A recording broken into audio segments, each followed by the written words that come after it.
everyone. My name is Dara Rath and I'm the pastor at Faith Lutheran Church in Port Elgin, Ontario, Canada. Each week I bring you a story that takes about 5 minutes to watch, and they're written by different authors, and I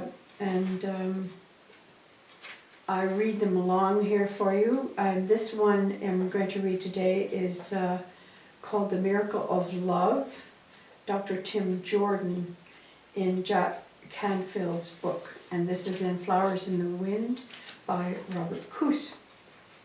So, One summer, Dr. Tim Jordan volunteered as a summer camp counselor. At camp, he met a 10-year-old boy named David. David had an alcoholic father who often flew into rages and was abusive towards his son. When Dr. Tim met David, he noticed that David always walked around with slumped shoulders and did not look others in the eye. He was emotionally distant from others, even from the other kids. He got into a fight at camp on his very first day. On the third day of camp, during a group process session, David experienced a breakthrough. David opened up and told the group members about his dad and the abuse he experienced regularly. He talked about his fear and anger and sadness and feelings of powerlessness and isolation. He sobbed as he spoke and let go of some of the emotional pain that he had been carrying around for all his young years.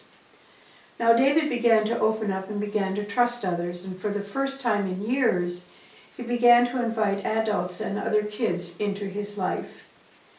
On the day before camp was to end, though, David got into a fight. He had to show such behavior since the day he had not shown such behavior since the day he had first arrived at the camp. Counselors know that this is common behavior for children who fear going back to an abusive home. Dr. Tim, therefore, took David for a walk and began to talk to him. Dr. Tim told David how proud he was of him for all the work he had done at camp and how he had been able to open up. He congratulated him on how David had begun to trust others and how much he had changed. David listened carefully but did not say anything.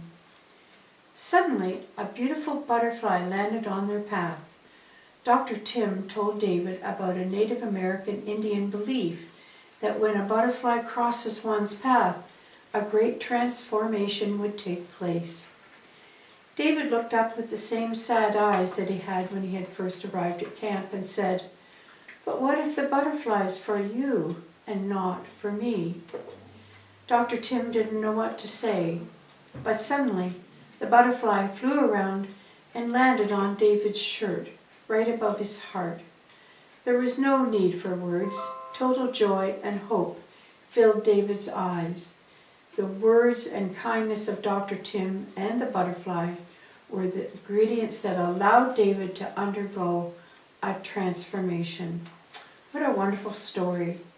Isn't it wonderful that David had Dr. Tim on his path, guiding him and caring about him and the other people at this camp? So that's a little lesson for us to go out into the world and do the best we can to help people who are maybe having some big challenges in their life. So thanks for taking 5, and blessings on your day.